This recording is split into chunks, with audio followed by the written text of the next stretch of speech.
काफी ज्यादा गर्मी हो गई है ना आजकल। एनीवे यार, तो इस गर्मी के टाइम पर एक ऐसा स्टॉक लेकर आया हूं मैं आज आपके लिए, जिसके ऊपर हम आज डिस्कशन करने वाले हैं। ये स्टॉक आपको इतना ठंडा महसूस कराएगा, और ठंडा महसूस कराने के साथ साथ आपको खूब सारे पैसे बना के देने का भी पोटेंशियल लगता है। ठीक है, तो कौन सा है ये स्टॉक और क्या ऑफर करता है, देखते हैं नेक्स्ट सेक्शन में।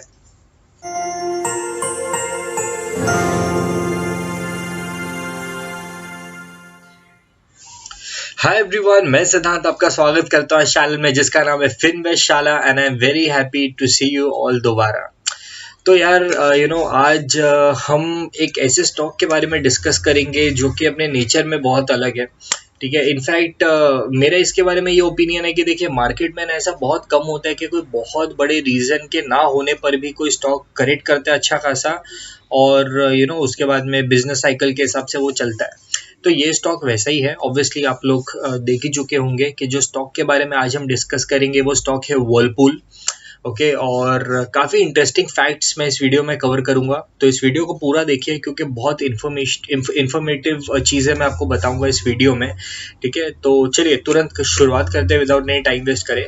और मैंने ये वाला जो वीडियो है वो 3 सेक्शंस में डिवाइड करके रखा हुआ है। ठीक है, ताकि देखने और समझने के लिए ईजी हो जाए। तो फर्स्ट सेक्शन हम शुरुआत करते हैं। पहला सेक्शन है आ देखे जरा स्टॉक में कितना है दम। ठीक है, तो ये सेक्शन के अंदर मैं डिस्कस करूंगा कुछ इंपॉर्टेंट चीजें जो मुझे लगती है इस जो स्टॉक को ड्राइव करेंगे आगे जा करके। तो चलो शुरुआत करते हैं।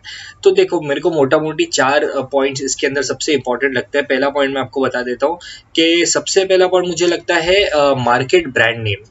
ठीक है, देखिए, इस कंपनी के पास एक बहुत ही स्ट्रॉन्ग और बहुत ही सॉलिड मार्केट में ब्रांड नेम है। बहुत ही प्रोमिनेंट प्लेयर वर्लपूल आज भी निकल के आता है। इनफैक्ट अगर मैं बताऊं तो in terms of refrigerators and in terms of washing machine, ये कंपनी सबसे इनका स्ट्रॉन्ग सेगमेंट ऑफ बिजनेस है। इनफैक्ट 80% ऑफ रेवेन्यू जो है कंपनी का वो इन्हीं 2 जगहों से निकल के आता है। ठीक है, इनफैक्ट ये स्टॉक को आज के वीडियो में कंसिडर करने का रीजन भी ये है कि देखिए भैया, गर्मी का टाइम आ गया है। ठीक है, रेफ्रिजरेटर्स की जो सेल है वो एक्सपेक्ट किए जा रहे हैं कि बहुत ज़्यादा बढ़ेंगे। और वर्लपूल की जहाँ तक हम बात करें, वर्लपूल एक बहुत ही प्रोमिनेंट प्लेयर निकल के आता है इंडिया में इन टर्म्स ऑफ रेफ्रिजरेटर्स। ठीक है, तो एक बहुत ही स्ट्रॉन्ग ब्रांड नेम है इस कंपनी के पास में। तो मुझे ऐसा लगता है कि ये एक फैक्टर है जो एक इंपॉर्टेंट चीज़ हो सकता है इन राइज ऑफ द स्टॉक। ठीक है, दूसरा मैं समझता हूँ कि देखिए, कंपनी का जो फाइनेंसेस है ना, कंपनी बहुत स्ट्रॉन्ग है अपने फाइनेंसेस में। ये कंपनी एक जीरो डेट कंपनी है। ठीक है, इनफैक्ट मेरे पर्सनल फेवरेट्स ऐसे स्टॉक होते हैं जो कि जीरो डेट हो, क्योंकि जब भी कोई खराब सिचुएशन आता है, जैसे कोविड आए या कुछ और आए, तो कंपनी अगर जीरो डेट होगी तो कंपनी बहुत ज़्यादा जल्दी बाउंस बैक कर पाएगी, जल्दी आगे आ पाएगी। ठीक है, इनफैक्ट सोने पे सुहागा ये है कि इस कंपनी के पास 2000 करोड़ का कैश भी पड़ा हुआ है। ठीक है, तो आप समझ सकते हो कि फाइनेंशियली ये कंपनी कितनी स्ट्रांग है। ठीक है, अब मैं बात करता हूँ स्ट्रांग बैकग्राउंड। देखिए भाई, आप सबको पता है वर्लपूल सिर्फ इंडिया में ऑपरेट नहीं करता है। ठीक है, वर्लपूल इंटरनेशनली एक बड़ा ब्रांड है। ठीक है, सो कंपनी के पास जब ऑलरेडी एक बहुत ही स्ट्रांग बैकग्राउंड है, एक अच्छा खासा ब्रांड है, इसके बहुत सारे फायदे कंपनीज को मिलते हैं। ठीक है, इनफैक्ट सबसे बड़ा फायदा मैं आपको ये बताता हूँ। चलिए मान लीजिए अगर मुझे रॉ मटेरियल्स लेने हैं मेरे सप्लायर से, तो एक क्रेडिट साइकिल मिलता है हर एक कंपनी को कि आपको इतने टाइम में आपके सप्लायर्स को पैसा चुकाना है। अब बिकॉज वर्लपूल एक बहुत ही वेल नोन ब्रांड है, बहुत ही एस्टैब्लिश ब्रांड है, तो जो सप्लायर्स होते हैं वो भी उनको थोड़ा ज़्यादा क्रेडिट टाइम देने के लिए झिझकते नहीं है। तो बेसिकली आप समझ सकते हो कि इसका कंपनी को कितना फायदा मिलता है। ठीक है, कंपनी का जो फाइनेंशियल साइकिल है बहुत स्मूथ हो जाता है क्योंकि उनको ज़्यादा टाइम मिलता है रॉ मटेरियल्स लेके, सारा प्रोसेसेस खत्म करके, सेल्स कंक्लूड करके, फिर वो उनको पैसे दे सकते हैं। ठीक है, तो ये एक सबसे बड़ा फायदा है। इनफैक्ट मैं कहूँगा ये एक रेडीमेड प्लेटफॉर्म है जो वर्लपूल को बना बनाया मिलता है because of their brand image. ठीक है, और लास्ट में समझता हूँ, इनफैक्ट ये सबसे इम्पोर्टेंट है। देखिए, मुझे लगता है लॉन्ग टर्म पर्सपेक्टिव जो आता है ना, वो इस कंपनी का सबसे बड़ा स्ट्रेंथ है। सी, वर्लपूल जैसा मैंने आपको बताया कि जो पूरा Whirlpool overall as a brand अगर हम बात करें, जो पेरेंट कंपनी है वो वर्लपूल इंडिया में ज़्यादा पैसे लगाने के लिए रेडी है, ये ज़्यादा टाइम रुकने के लिए रेडी है। वो है इसलिए बिकॉज देखो यार, इंडिया में पॉपुलेशन है। ठीक है, इंडिया में पॉपुलेशन है, और मैं ये समझता हूँ कि पॉपुलेशन जो है वो इंडिया की स्ट्रेंथ है। ठीक है, और बिकॉज यहाँ पर पॉपुलेशन है, सारी कंपनीज को पता है कि यहाँ पर मार्केट भी बड़ा है और यहाँ पर सेल करने के या मार्केट को कैप्चर करने के पॉसिबिलिटीज भी ज़्यादा है। इनफैक्ट मैं आपको बताऊंगा अभी स्क्रीन के ऊपर कि मैं क्या पॉसिबिलिटीज़ की बात कर रहा हूँ। तो देखो, अगर हम बात करें लो पेनिट्रेशन है काफ़ी ज़्यादा इंडिया में आज। अगर हम बात करेंगे रेफ्रिजरेटर्स की तो सिर्फ 33% मार्केट पेनिट्रेटेड है। बाकी का जो मार्केट है उसमें आज भी अपॉर्चुनिटी है कि इसको कैप्चर किया जा सकता है। ठीक है, वॉशिंग मशीन देख लो तो 14% है सिर्फ। ठीक है, अगर हम देख ले water purifiers only 9%, AC only 5%। ठीक है, ये जो माइक्रोवेव ओवंस की हम बात कर रहे हैं वो ओनली 2%। तो आप सोचिए यार कितना बड़ा मार्केट आज भी बाकी है इन कंपनीज के लिए कैप्चर करना, अगर ये लोग यहाँ पर ज़्यादा अच्छे से काम करें तो। ठीक है, तो मुझे ये समझ में आता है भाई कि ये सारे फैक्टर्स हैं जो एक कंपनी को काफ़ी स्ट्रॉन्ग बना के रख रहे हैं। और मुझे ऐसा लगता है कि आगे आने वाले टाइम में अगर आप इस स्टॉक को लॉन्ग टर्म के लिए भी कंसिडर कर रहे हैं, मुझे लगता है कि ये स्टॉक बहुत ही बढ़िया चलने वाला है। ठीक है, तो ये सेक्शन पूरा हुआ, नेक्स्ट सेक्शन में मिलते हैं। चलिए चलते हैं हमारे सेकंड सेक्शन की तरफ जिसका नाम है स्टॉक का पोस्टमार्टम। ठीक है, तो ये स्टॉक के अंदर थोड़ा डिटेल में जाके देखेंगे टेक्निकली और फंडामेंटली स्टॉक्स में क्या समझ में आ रहा है हमको। ठीक है, बेस्ड ऑन दैट थोड़ा एक कंक्लूजन निकालेंगे। ठीक है, तो चलिए आपको तुरंत ले चलता हूँ चार्ट के ऊपर। तो ये देखो यार, यहाँ पर वर्लपूल का चार्ट है आपके सामने। ठीक है, वर्लपूल के चार्ट में मैं आपको बेसिक चीज़ें समझा दूंगा। 44% का फॉल है जैसा मैंने आपको दिखाया है। ठीक है, और ऑलरेडी कुछ चीज़ें मैंने आपके लिए ड्रॉ करके रखी हुई है। देखिए, मैं को इसमें समझ में आ रहा है कि स्टॉक के अंदर आप 1615 के करीब एक बाइंग ले सकते हो। सी, अभी एक ग्रीन कैंडल फॉर्म हुआ है, ये वीकली चार्ट है। ठीक है, ग्रीन कैंडल का एक फॉर्मेशन है जो कि लास्ट कैंडल है। टेक्निकली अगर ग्रीन कैंडल के बाद एक हाई ब्रेक होता है और अगर ये स्टॉक एक लेवल हिट करता है तो मेरे हिसाब से 1615 should be the correct level जहां पर आप इसको बाय कर सकते हो मेरे हिसाब से। ठीक है, प्लस अगर आप यहाँ का स्टॉप लॉस देखोगे तो मैंने सिर्फ 10% का स्टॉप लॉस आपको सजेस्ट किया है जो कि 1450 के आसपास है। वो भी मैंने आपको इसलिए किया क्योंकि इसी लेवल के ऊपर स्टॉक ने कई बार आकर के रेजिस्ट किया है और फिर वहां से फिर से एक बाउंस बैक लिया है। तो चांसेस मुझे कम लगते हैं कि ये फिर से उस लेवल को तोड़ के और नीचे आएगा। ठीक है, बिकॉज ऑलरेडी बहुत ज़्यादा करेक्शन हो चुका है। 44% is a huge number.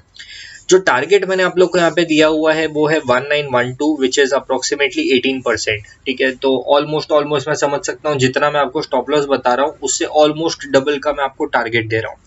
By the way, ये जो टारगेट है ये मैंने दिया है मेरे हिसाब से। ठीक है, मुझे ऐसा लगता है बिकॉज वहां पर 100 डेज का मूविंग एवरेज भी है, अगर आप देख पा रहे हो तो। सॉरी, 200 डेज का मूविंग एवरेज भी है वहां पर। ठीक है, तो वहां पर स्टॉक को एक थोड़ा सा रेजिस्टेंस आ सकता है।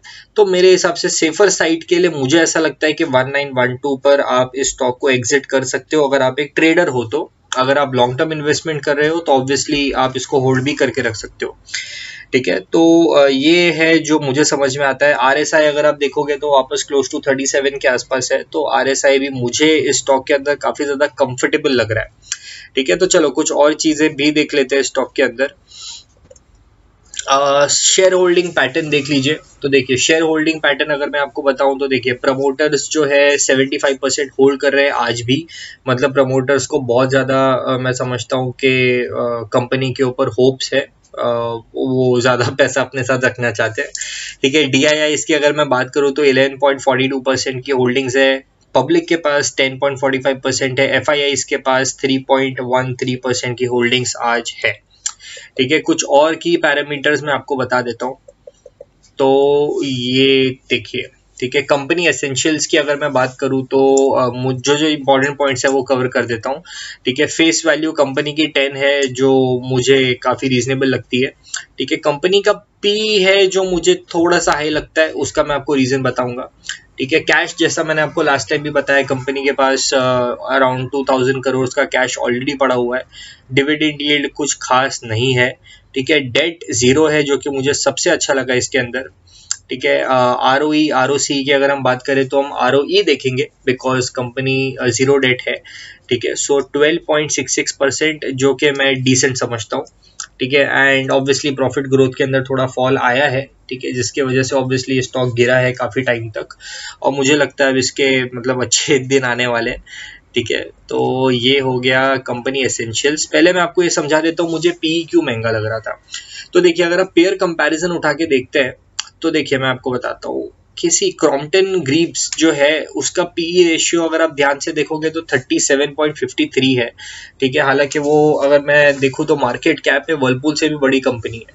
एंड वर्लपूल की अगर मैं बात करूँ तो वर्लपूल का पी है 78, जबकि वो लोग as per market cap Crompton Greaves से कम है। इनफैक्ट क्रॉम्पटन ग्रीव्स को अगर मैं छोड़ दूं, आप बजाज इलेक्ट्रिकल्स देख लीजिए, सिम्फनी देख लीजिए, ठीक है, ओरिएंट इलेक्ट्रिक देख लीजिए, मैं जिसका भी पी उठाऊं इन सब में सबसे ज्यादा पी आज के टाइम पे वर्लपूल का ही है।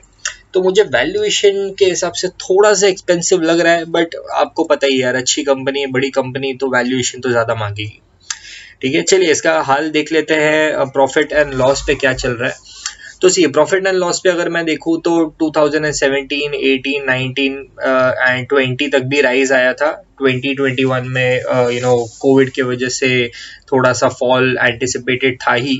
सो 2021 का जो फाइनेंशियल ईयर उठाते हैं तो 21 के अंदर यहाँ पे हल्का सा एक डिक्लाइन देखने को मिल रहा है नेट सेल्स, ठीक है। प्रॉफिट की बात करें तो ऑब्वियसली प्रॉफिट तो कम हुआ ही है उसके अंदर, ठीक है। वो तो हमने हमारे पहले कंपनी एसएलसीज में भी देख लिया था।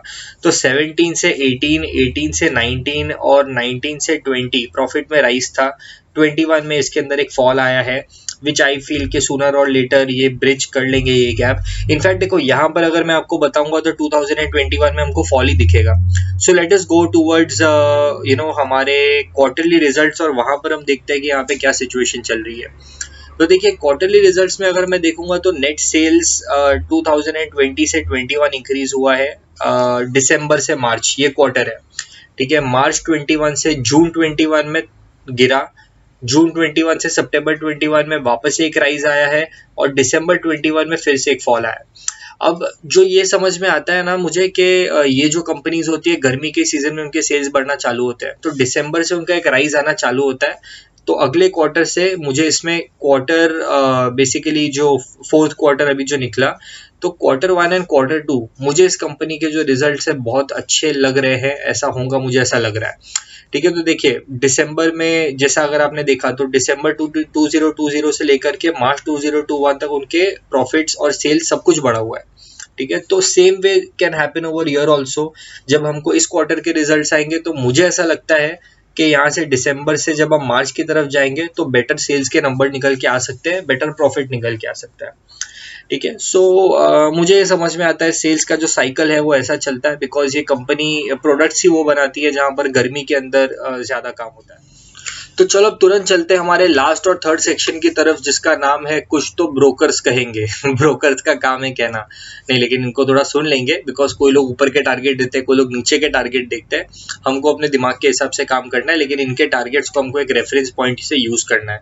मैं इसका इंपॉर्टेंस समझता हूँ, इसलिए मैं इसको कवर कर रहा हूँ, ठीक है। चलिए मैं आपको तुरंत बता देता हूँ कि क्या ब्रोकर्स के इसके ऊपर कमेंट्री है, ठीक है। तो ये देखिए मनी कंट्रोल ने डाला है वर्लपूल ऑफ इंडिया के लिए टारगेट प्राइस 2900, ठीक है। बहुत ही बुलिश साइन इन्होंने दिया हुआ है। और ये देखिए वर्लपूल ऑफ इंडिया के लिए आईसीआईसीआई सिक्योरिटीज ने 2500 का टारगेट दिया हुआ है। तो ये सारे रिसेंट टारगेट्स है जो इन्हें दिए हुए हैं। तो ब्रोकरेज हाउसेस जो है वो तो बहुत ज़्यादा बुलिश है। मैंने भी आपको मेरी तरफ से बता दिया है, ये मेरे लिए है जो मैंने आपको बताया, ठीक है। मैं समझता हूँ कि ये सारे पैरामीटर्स मुझे कन्विंस करते हैं कि स्टॉक को मैं शॉर्ट टर्म या लॉन्ग टर्म के लिए बाय कर सकता हूँ। आपके लिए मैं आपको रिकमेंड करूंगा आप अपने एडवाइजर से पूछ लीजिए, जिससे भी एक बार जांच पड़ताल करनी कर लीजिए, उसके बाद आप इसको अपने पास रखिए and you can make a decision कि आपको इसको बाय करना भी है या नहीं करना है, ठीक है। तो जितना मैं को सही लगता था, जितना मैं बता सकता था इस वीडियो में मैंने आपको बता दिया है। आई होप ये इन्फॉर्मेशन आपके लिए थोड़ी हेल्पफुल रही हो अगर आप इस स्टॉक को स्टडी कर रहे हो तो, ठीक है। एंड अगर आपको अच्छा लग रहा है ये वीडियो तो प्लीज़ इस वीडियो को लाइक कर दीजिए। अगर आपको लगता है कि ये चैनल आपके लिए कुछ अच्छा कर पा रहा है तो इसे सब्सक्राइब कर दीजिए, एंड शेयर तो ऑब्वियसली करना है, ठीक है। तो चलिए see you in the next video, bye bye.